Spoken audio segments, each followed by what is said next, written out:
Palakkad car പൊട്ടിത്തെറിച്ച് ഗുരുതരമായി പൊള്ളലേറ്റ 4 വയസ്സുകാരി മരിച്ചു. എറണാകുളത്ത് ചികിത്സയിലായിരുന്ന എംലീന മരിയ മാർട്ടിനാണ് മരിച്ചത്. വിഷ്ണുപ്രകാശ് വിവരങ്ങളുമായിട്ടുണ്ട്. വിഷ്ണു, ഈ പൊള്ളല് കൂടുതലായിരുന്നു, അതിന്റെ അളവ് തന്നെ ഒടുവിലാണ് ഇപ്പോൾ മരണം സംഭവിക്കുന്നത്. വിവരങ്ങൾ നൽകുക.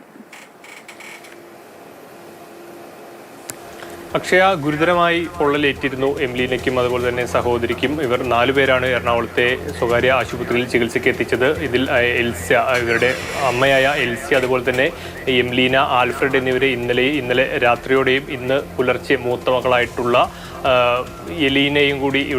അലീനയും കൂടി ഇപ്പോൾ ആശുപത്രിയിലേക്ക് എത്തിച്ചിരുന്നു. ഇപ്പോൾ അല്പം മുൻപാണ് ഡോക്ടർമാർ ബന്ധുക്കൾക്ക് ഇത്തരത്തിൽ എംലീന എന്ന ഇളയ കുട്ടി, 4 വയസ്സായ കുട്ടി മരിച്ചു എന്നുള്ളൊരു വിവരം ബന്ധുക്കൾക്ക് നൽകുന്നത്.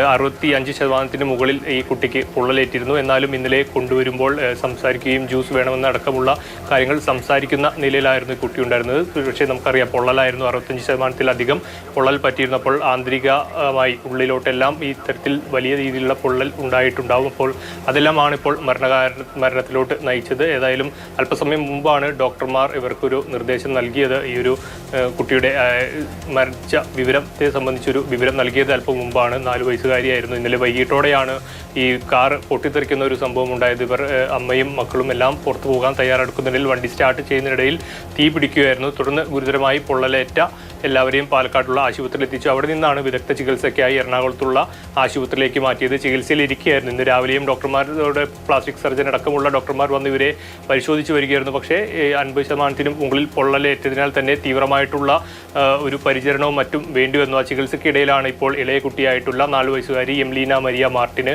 ജീവൻ നഷ്ടമായിട്ടുള്ളത്. വിഷ്ണു, ബാക്കിയുള്ളവരുടെ ആരോഗ്യനില ഇപ്പോൾ എങ്ങനെയാണ്? ഇപ്പോൾ ഇവിടെ ഇനി ചികിത്സയിലുള്ളത് ആൽഫ്രഡ്, അതുപോലെ തന്നെ അലീന, അമ്മ എൽസി എന്നീ 3 പേരാണ് ഇപ്പോൾ ചികിത്സയിലുള്ളത്. ഇതിൽ അലീന മാർട്ടിൻ്റെ ഒരു ആരോഗ്യസ്ഥിതി ഗുരുതരമായിട്ടുള്ള ആ ഒരു സ്റ്റേജ് വിട്ടു എന്നുള്ളൊരു വിവരമാണ് ഇന്ന് രാവിലെ ബന്ധുക്കളോടെല്ലാം ഡോക്ടർമാർ പറഞ്ഞത്. ആ ഒരു വിവരമാണ് നമുക്ക് ലഭിച്ചിട്ടുള്ളത്. എൽസിക്കും 50%-ന് മുകളിൽ പൊള്ളലുണ്ട്. അതുപോലെ തന്നെ ആൽഫ്രഡിനാണ് ഇപ്പോൾ കൂടുതൽ പൊള്ളലുള്ളത്. 75%-മാണ് ആൽഫ്രഡ്, ഇളയ രണ്ടാമത്തെ മകനായിട്ടുള്ള ആൽഫ്രഡിനാണ് ഇപ്പോൾ ഗുരുതരമായിട്ട് ഉള്ള മറ്റൊരു ചികിത്സയിൽ ഇരിക്കുന്ന മറ്റൊരു വ്യക്തി. 7 വയസ്സ് മാത്രം പ്രായമുള്ള ആൽഫ്രഡിന് 75%-മാണ് പൊള്ളലേറ്റിട്ടുള്ളത്. ഇവരിപ്പോൾ ബേൺ ICUവിലാണ് ചികിത്സയിലുള്ളത്. എറണാകുളത്തെ സ്വകാര്യ ആശുപത്രിയിലെ ബേൺ ICUവിലാണ് ഇന്നലെ ഇവരെ അഡ്മിറ്റ് ചെയ്തത്. ഇന്നലെ രാത്രിയോടെയായിരുന്നു ഇവരെ അഡ്മിറ്റ് ചെയ്തിട്ടുള്ളത്. ഇപ്പോൾ ഇനി മറ്റു കാര്യങ്ങൾ, അതായത് ഡോക്ടർമാരുടെ സംഘം ഇന്ന് രാവിലെ പരിശോധിച്ചു. ഇനി വൈകുന്നേരത്തോടുകൂടി ഇവർ കൂടുതൽ പരിശോധനകൾ നടത്തിയതിനു ശേഷം മാത്രമാകും ഇതിലൊരു കൂടുതൽ വ്യക്തത വരികയുള്ള. ഏതായാലും 3 പേർ ഇപ്പോഴും എറണാകുളത്ത് തന്നെ ചികിത്സയിലുണ്ട്. ഇവരുടെ 4ാമത്തെ, അതായത് എൽസിയുടെ അമ്മയ്ക്ക് ഇന്നലെ പാലക്കാടുള്ള ഒരു ആശുപത്രിയിലാണ് അവർ ചികിത്സയിലുള്ളത്. ഈ ഷോർട്ട് സർക്യൂട്ട് ആണ് എന്നുള്ള നിഗമനത്തിൽ തന്നെയാണോ ഇപ്പോഴും ഉള്ളത് ഈ അപകട കാരണം?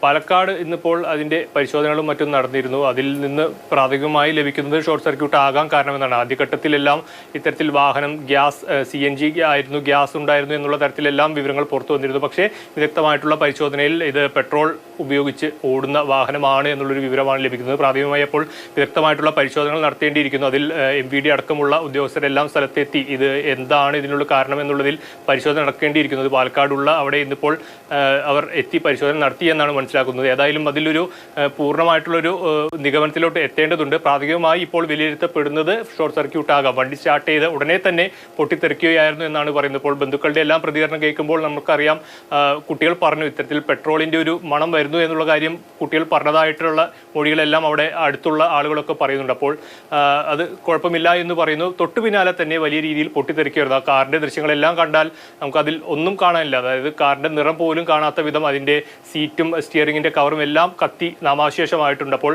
ആ നിലയിലായത് ഒരുപക്ഷെ ഷോർട്ട് സർക്യൂട്ട് ആവാം. അതിനി എവിടെയാണ് ഷോർട്ട് സർക്യൂട്ട് ഉണ്ടായത്, അത് പെട്രോൾ ടാങ്കിന് ചേർന്നായിരുന്നോ എന്നുള്ള കാര്യത്തിലടക്കം കൂടുതൽ വിശദമായിട്ടുള്ള റിപ്പോർട്ട് വേണപ്പോൾ അതിൻ്റെ പരിശോധനാ നടപടികൾ പാലക്കാട് പുരോഗമിക്കുന്നുണ്ട്. അതിൻ്റെ ഭാഗമായി ഇവർ സമർപ്പിക്കുന്ന റിപ്പോർട്ടിൻ്റെ അടിസ്ഥാനത്തിലായിരിക്കും എന്താണ് ശരിക്കും സംഭവിച്ചത് എന്നുള്ളൊരു കാര്യം വ്യക്തമാവുകയുള്ളൂ.